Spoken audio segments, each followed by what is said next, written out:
Hörmətli izləyicilər, qədim bir Çin atalar sözü deyir ki, əgər bir işi başqalarının bilməməsini istəyirsənsə, gərək o işi heç görməyəsən. Bu deyim fazil psixoloq tərəfindən belə izah edilir. Həyatda bəzən elə addımlar atırıq ki, onların yalnız bizə məxsus qalacağını, gizli bir küncdə unudulacağını düşünürük. Amma unuduruq ki, hər bir hərəkətin öz enerjisi, öz izi var.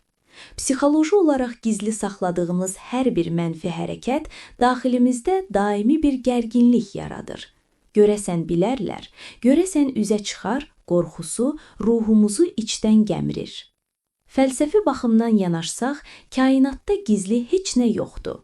Etdiyimiz hər şey əvvəl-axır xarakterimizdə, baxışımızda, hətta enerjimizdə özünü biruzə verir.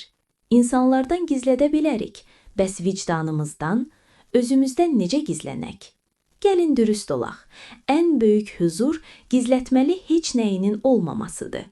Aradan illər keçsə də, hansısa addımınızın qarşınıza çıxmayacağından əmin olmaq psixoloji sağlamlığın ən böyük sütunudur. İndi isə sizə bir sualım var.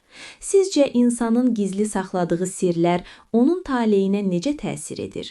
Şərhlərdə bu barədə fikirlərinizi bölüşün. Unutmayın, şəffaflıq ruhun azadlığıdır.